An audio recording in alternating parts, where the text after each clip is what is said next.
Greetings to you, dear Church of God, in the name of our Lord and Savior Jesus Christ. Nice to see you all today also in this Bible study of experiencing the truth. Let's pray and get into the Word of God. Father, we thank you, Lord, and we praise you for your precious Word. Help us to eat this bread and be strengthened, Lord, and to experience the truth, to live for your glory. In Jesus Christ's name we pray. Amen. Today we will do a Bible study bilingually, and we have Mrs. Joanna David here to translate it in English. Greetings to you all in the mighty name of our Lord and Savior, Jesus Christ. Praise God. ఇప్పుడు మనము సంఖ్యాకాండము 14వ అధ్యాయము 15-16 వచనాలకు వెళ్దాం. Numbers chapter 14, verse 15 and 16. నిన్నటి దినము మోషే దేవుడు జయంకై ఏర్పాటు చేసిన మార్గంను గురించి మనం చూసాం. Yesterday we saw how God prepared a way for victory for Moses. ఈ దినం మనం ఏం చూడబోతున్నామంటే Today what we are going to see is మోషే చెప్పిన రెండు అంశంని చూడబోతున్నాం. we are going to see the second point that Moses is talking about. ఇక్కడ 15-16 వచనంలో మోషే ఏమంటున్నారంటే In verse 15 and 16 what Moses is saying is మీరు వాగ్దానం చేసి వీరిని మీరు తీసుకొచ్చారు కదా, Lord, you gave an oath and you brought your people out of Egypt. ఇప్పుడు వీరిని తీసుకెళ్ళి మీరు కానాన్ దేశంలో ప్రవేశపెట్టకపోతే నీ కీర్తి ఏమవుతుంది అంటున్నాడు. And he questioned God and he said, if you will not lead your people to the promised land, what will happen to your fame? నీ కీర్తి ఏమవుతుంది? What will happen to your fame, O Lord? మీరే కదా వాగ్దానం చేశారు and ప్రమాణం చేశారు. Lord, you have promised and you have also given an oath, taken an oath. ఇప్పుడు వాగ్దానం చేసి మధ్యలో విడిచిపెడితే నీ పేరు పాడైపోతుంది కదా అంటున్నాడు. And after you have promised, if you will leave them halfway, what will happen, Lord, to your fame? యోహాను సువార్త 10వ అధ్యాయము 27వ వచనంలో In the Gospel of John, chapter 10, verse 27, యోహాను ఏమంటున్నారంటే what is John saying నా is, గొర్రెలు నా స్వరము వినును, my sheep will hear my voice, నేను వాటిని ఎరుగుదును, and I know them, అవి నన్ను వెంబడిస్తాయి, and they will follow me, he said. నేను వాటికి నిత్య జీవం ఇచ్చున్నాను, And I am giving them eternal life, ఎవరు నా చేతి నుండి వారిని అపహరింపలేరు. and nobody can snatch them from my hand. దేవుడు నిబంధన చేసిన సంఘమై మనం ఉన్నాం. And we are the church of God and we are in covenant with God. దేవునితో మన నిబంధనలోకి వచ్చాం. And we have come into a covenant with God. ఎలాగ మన నిబంధనలోకి వచ్చాం? And how we have come into a covenant? మత్తయి సువార్త 26వ అధ్యాయము 28వ వచనంలో అది రాయబడి ఉంది. In the Gospel of Matthew, chapter 26 and verse 28, it is written, ఆయన చిందించిన రక్తము ద్వారా, నూతన నిబంధన రక్తం ద్వారా మన నిబంధనలో ప్రవేశించాం. and because of his blood we have come into the new covenant. ఈ నిబంధనలో ప్రవేశించున్న వారు అందరూ కూడాను పరలోక రాజ్యాన్ని చేరాలి. And all those who have come into a covenant through this blood, they all have to reach heaven. Canaan పాలుతేను ప్రవహించే Canaan. And Canaan is a land flowing with milk and honey. మరి మనకి దేవుడు వాగ్దానం చేసిన దేశం ఎలాగున్నది? And how is the land that God has promised to us? ప్రకటన గ్రంథము 21వ అధ్యాయము 15-16 వచనాలు ఏం చెప్తుందంటే, In the book of Revelation, chapter 21, verse 14 and 15, అక్కడ మనం వెళ్ళబోయే పరలోక పట్టణం గురించి రాయబడి ఉంది. and what is written there is about the heaven, the city where we are going to go. అది దాదాపు 2400 ప్లస్ కిలోమీటర్స్ పొడుగట, 400 kilometers length, అండ్ 2400 కిలోమీటర్ ఎత్తట, and it is 2400 kilometers height, and 2400 kilometre plus వెడల్పట. and 2,400 kilometers wide. దాని గోడలు 200 అడుగు పైన ఎత్తు ఉన్నదట. And 100 feet. అంత ఎత్తైన గోడలు ఉన్నాయి. And the walls are so high. మరి ఇటువంటి ఒక పట్టణాన్ని దేవుడు ఏర్పాటు చేశాడు. So God has prepared such a city for us. ఆ పట్టణానికి మనం వెళ్ళబోతున్నాం. And we are going to go to that city. నిబంధనలో ప్రవేశించిన వారందరూ నూతన యెరూషలేముకు వెళ్ళబోతున్నాం. Those who have entered into the covenant with Christ, they all are going to go to this city. మరి అటువంటి ఒక పట్టణానికి మధ్యలో దేవుడు మనల్ని విడిచిపెడితే, and if God will leave us half the way, ఒకవేళ సంఘంని మధ్యలో ఆపేస్తే, if God will stop or leave the church halfway, చర్చ్కి లాక్ డౌన్ అని దేవుడు ప్రకటిస్తే, if God will say the church is locked down now, నేను లాక్ చేస్తున్నాను 2020లో, I will lock my church in this 2020, మరలా నేను ఆలోచిస్తాను రెండో ప్రోగ్రామ్ గురించి అని అంటే, and if he says I will think of another program, నీ కీర్తికి ఏమవుతుందో అందరు ముందు అన్నాడు మోషే. and Moses said, what will happen to your fame in front of all the people? మరి ఆ దేశంలో వారందరూ నీ గురించి ఏమనుకుంటారు ప్రభువా? And what will all the people in that land think about you, O Lord? ఇక్కడ దాకా తీసుకొచ్చాడు, ప్రవేశపెట్టలేకపోయాడని అంటారు కదా. And they will say he brought these people such far but couldn't take them to the promised land. అంటే మోషే ఏమంటున్నారండి? So what is Moses trying to say here? మా ఓటము నీ ఓటము అవుతుంది కదా. And he said, our defeat, O Lord, will become your defeat. మేము ఓడిపోతే నువ్వు ఓడిపోయినట్లు కదా. If we fail, it is as if you have failed, O Lord. ఇదేనండి మనం నేర్చుకుంటున్నది. And this is the thing that we are learning today. దేవుని బిడ్డలుగా మన ఓటానికి గురి అయితే అది దేవునికి ఓటము వచ్చినట్లు. If we are defeated as God's children, it is as though God is defeated.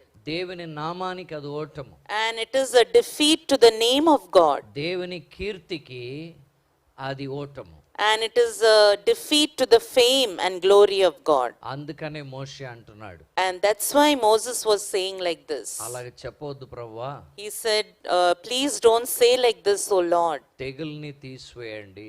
Lord, you remove this plague, O Lord. ఈ pestilence ని తీసివేయండి. Lord, you take away this pestilence. అదే మోషే యొక్క ప్రార్థనే ఉన్నది. And that was the prayer of Moses. 18వ వచనంలో 17-18వ వచనంలో And in 17th and 18th verse, మోషే ఇంకొక అంశం గురించి చెప్తున్నారు. Moses is talking about one more thing here. సంఖ్యాకాండం 14వ అధ్యాయం 17వ వచనం. In the book of Numbers, chapter 14, verse 17. అక్కడ ఏమంటున్నారంటే, Here what is he saying is, ప్రభువా నీ శక్తిని కనబరచవా? Lord, will you not show your power? నీ శక్తిని దయచేసి కనబరచవా? Lord, will you not show your power, O Lord? ఏంటండి దేవుని శక్తిని కనబరచేది? And what is that power he was asking God to show him? అదే మనం నేర్చుకుంటున్న రెండో అంశం.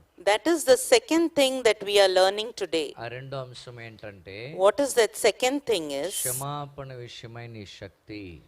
The power of God to pardon or to forgive.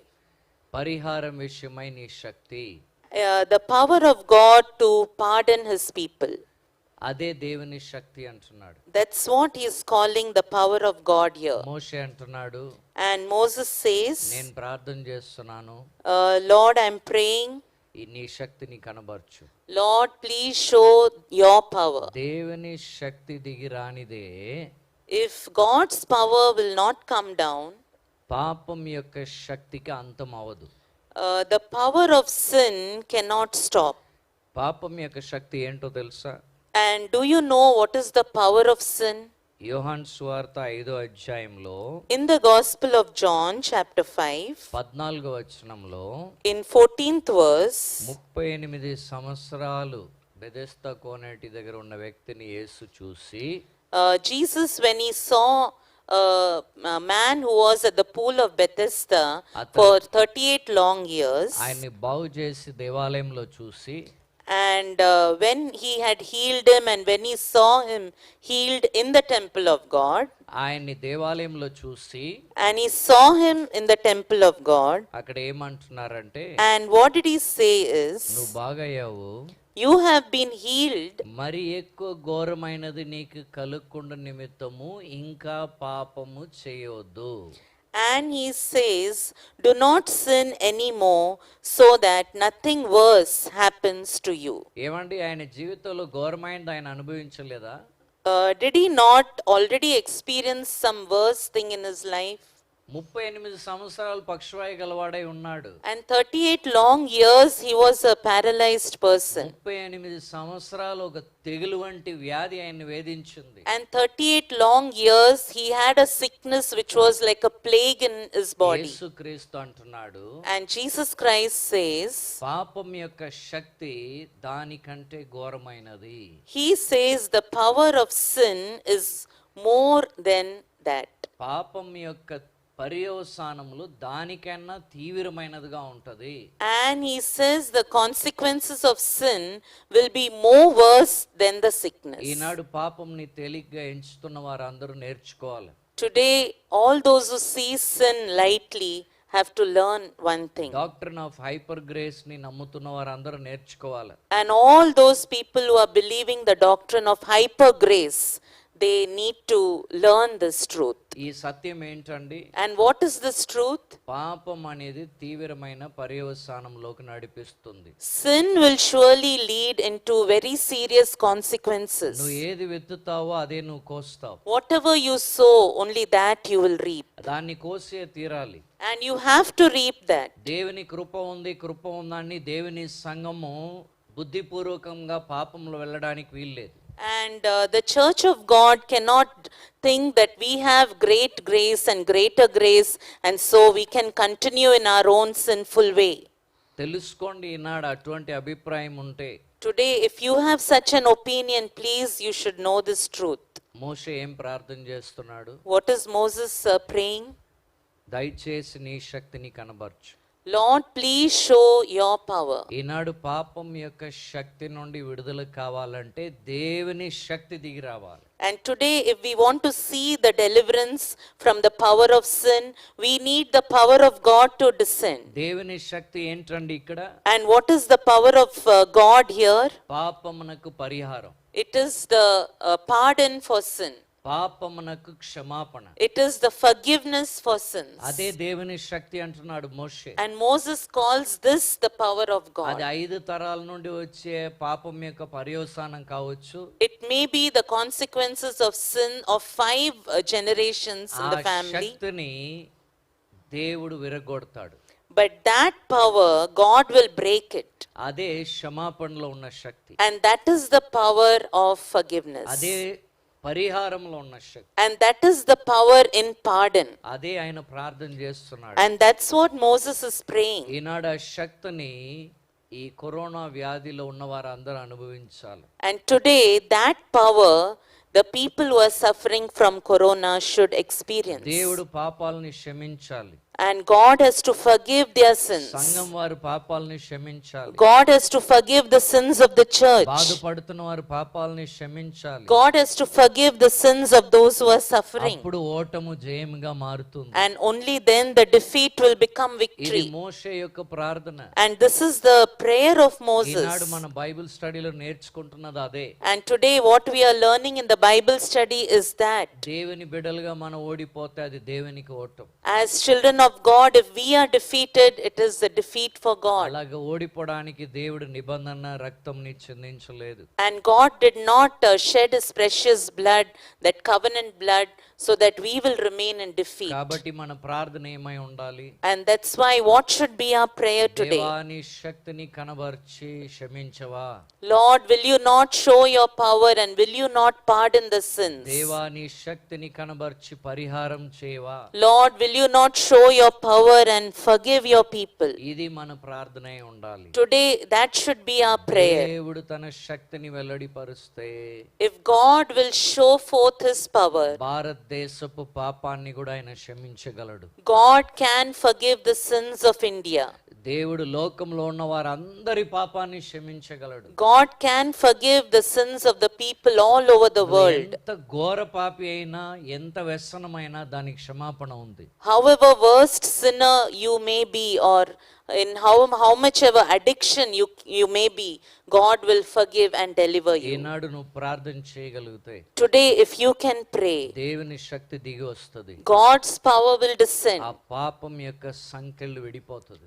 and the chains of sin will be broken. మన కొరకే కాదు, Not only for us, మోషే తన ప్రజల కొరకు ప్రార్థన చేశాడు. Moses prayed for his people. కాబట్టి మనం మన ఫ్యామిలీ మెంబర్స్ కొరకు చేయొచ్చు. That's why we can pray for our family members. మన ఫ్రెండ్స్ రిలేటివ్స్ కొరకు చేయొచ్చు. We can pray for our relatives, our friends. మన పట్టణము, మన రాష్ట్రం, మన దేశం కొరకు చేయొచ్చు. And we can pray for our city, our state and our country. దేవుడు తన శక్తిని వెల్లడిపరచులాగను. And we can pray that Lord should show forth his power. అప్పుడు అందరికీ క్షమాపణ. And then everyone will receive that pardon. దేవుని దయ, దేవుని కనికరాన్ని పొందుకుంటారు. They will receive the mercies and compassion of God. మన అందరూ దేవుని దయని కనికరాన్ని పొందుకుంటాం. And we all can receive his compassion. మన స్లోగన్ ని మర్చిపోకూడదు. And we should not forgive our slogan. Knowing God, seeking God ఏ మన slogan. Our slogan is to know God and to seek God. దేవుణ్ణి తెలుసుకోవడం, దేవుణ్ణి వెతకడము. We have to know God, we have to seek God. అందుకే ఈ lockdown దేవుడు ఇచ్చాడు. And that's why God has given this lockdown. దేవుని శక్తిని ఆశ్రయిద్దాం. Let us seek his strength.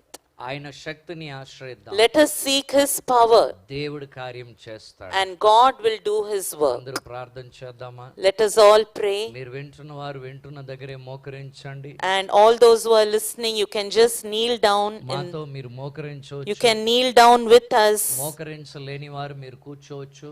And if you are not able to kneel, you can sit down. మనం ప్రార్థన చేద్దాం. And let us pray now. మనందరూ దేవుని శక్తి వెల్లడి నిమిత్తం ప్రార్థన చేద్దాం. Let us pray that the power of God will be shown forth to కళ్ళు us. మూసుకుందాం. Let us close our eyes. పరిశుద్ధుడా, కృపామయుడా, దయగల మా యేసుక్రీస్తు,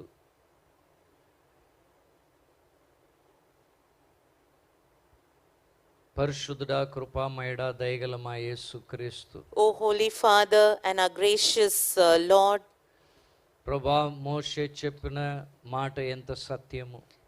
the words of Moses is so true.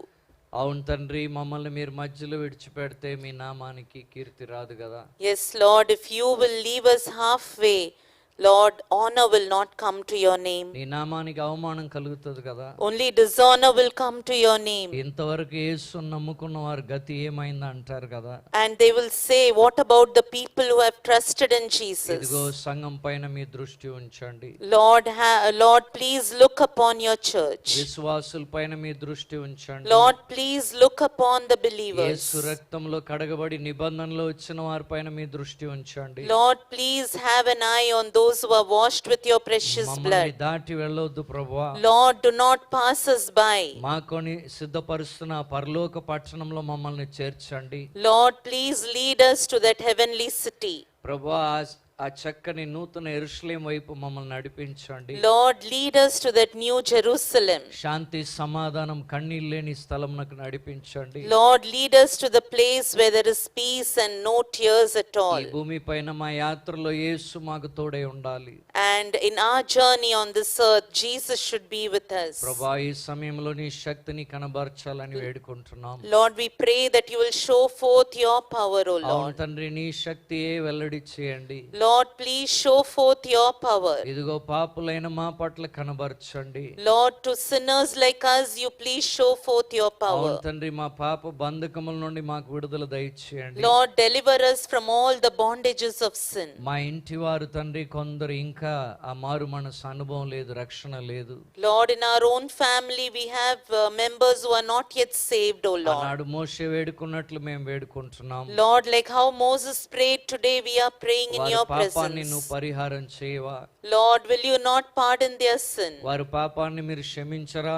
Lord, will you not forgive them of their అవును sins? తండ్రి, మీ రాకడ అతి సమీపంగా ఉన్నది కదా. Lord, your coming is very soon. ఎవరైతే పాపంని తేలిగ్గా తీసుకొని ఆడుతున్నారో, Those who take sin very lightly and are గుడ్డి playing. వారై ఉన్నారు, Lord, those who are blind. అజ్ఞానంలో ఉన్నారు, Lord, those who are in ignorance. వారి పట్ల తండ్రి నీ కృప చూపించండి. Lord, please show your grace towards them. వారిపై కనికరం చూపించండి. Lord, please have mercy on నీ them. వెలుగుని ప్రకాశింప చేయండి. Lord, let your light shine upon పాపం them. యొక్క తీవ్ర పర్యవసానం ని వారు చూడాలి. Lord, they should see the consequences of the మరి sin. ఇంకా ఘోరమైనది ఏది వారి జీవితంలో రాకూడదు. Lord, more worse things should not happen in their lives. ఇప్పటికే తండ్రి మేము ఎంతో కష్టపడుతున్నాం. Lord, now we are already suffering, ఈ O Lord. కరోనా వలన ఎంతో కష్టపడుతున్నాం తండ్రి. Because of corona, Lord, so many are already suffering, O దీని Lord. యొక్క పర్యవసానం ఎంతో ఘోరంగా ఉండబోతుంది. Lord, the consequences of this corona is going to be more worse, O దయతో Lord. మీ శక్తిని కనబరచండి. Lord, please show forth your మా power. పట్టణం మీద మీ శక్తిని కనబరచండి. Lord, show forth your power upon our city. మా రాష్ట్రం మీద తండ్రి మీ శక్తిని కనబరచండి. Lord, upon our state, you show your power. మా దేశం మీద నీ శక్తిని కనబరచండి. Lord, upon our country, you show your power, O దయ Lord. చూపించండి ప్రభా. Lord, have mercy, O Lord. పరిహరించండి ప్రభా. Lord, pardon us, O Lord. క్షమించండి ప్రభా. Forgive us, O Lord. మాపై శక్తి కనబరచండి. Lord, show your power Krupa upon us. చూపించండి. Have grace upon ఈ దినం మీ us. స్టడీకై నీకు వందనాలు చెల్లిస్తున్నాం. Lord, we thank you for this study నీ today. చిత్తమైతే రేపు కూడా చేయడానికి సహాయం చేయండి. Lord, if it is thy will, help us to continue with this study tomorrow. యేసుక్రీస్తు నామములో అడుగుచున్నాం తండ్రి. We ask it in Jesus Christ's name. Amen. Amen. Amen. Amen. దేవునికి స్తోత్రము. Praise be to God. దేవుని చిత్తమైతే రేపు మరలా మనం కలుసుకుందాం. If it is the will of God, tomorrow we will meet.